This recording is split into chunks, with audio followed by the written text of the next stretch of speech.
Ninayo heshima kubwa kuwaomba sote tumpongeze sana Daktari Samia Suluhu Hassan kwa kazi kubwa anayoifanya. Ninyi mmepata fursa ya kusikia haya yaliyosemwa katika jimbo lenu. Mimi huu ni mkoa wa 4 sasa katika ziara. Napata fursa ya kuona miradi mbalimbali ya maendeleo katika majimbo mbalimbali. Ni kazi kubwa inayoleta heshima kwa taifa letu. Na mara nyingine mzigo mzito ukibebwa na mwenye nguvu huwa unaanza kuonekana ni mwepesi.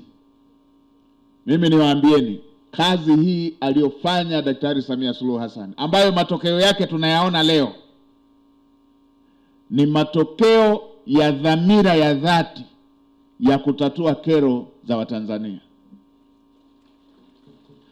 Hii imetokana na kujituma kwake, lakini pia ikiongozwa na dhamira ya dhati ya kutaka kuona maendeleo endelevu ndani ya nchi yetu. Ingekuwa kawaida tu yeye ni rais wa awamu ya 6, basi angekuta haya mambo yangeshafanywa. Ingekuwa mepesi tu, yangeshafanywa. Leo tunavyoongea tumeonyeshwa jengo hili hapa, na Mheshimiwa Naibu Spika akasema na kule Babati. Niwaambieni, ndani ya kipindi cha takriban miaka 4 na sehemu hivi, amejenga majengo 143 ya utawala kama hili hapa. 143. Lakini si majengo ya utawala tu. Alikuta tuna wilaya zaidi ya 100 hazina hospitali ya wilaya.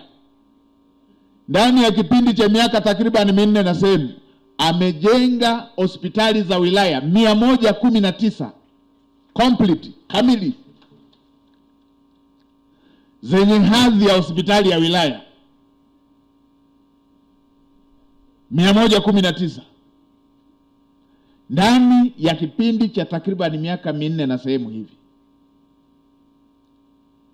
Kulikuwa na makao makuu ya tarafa hazina vituo vya afya na kata za kimkakati. Ndani ya kipindi cha takriban miaka 4 na sehemu, amejenga vituo vya afya 649.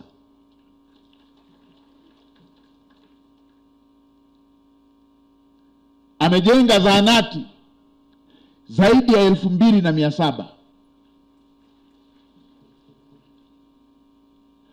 Vifaa vya uchunguzi wa kibingwa, tulikuwa na MRI Dar es Salaam tu, yenye hospitali zilikuwepo pale, ukiweka na za hospitali binafsi zilikuwa kama 6 hivi.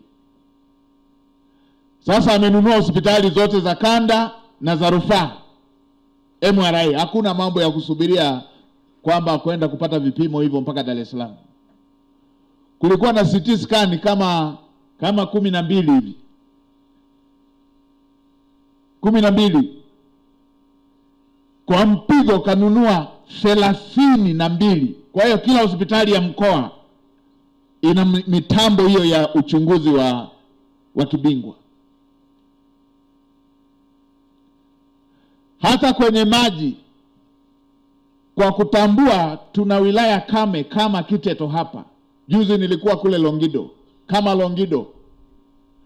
Tulikuwa na mitambo 3 ya kuchimba maji nchi nzima, kwamba mtambo huo ukiwa Kasulu ndio msubiri hapa Kiteto.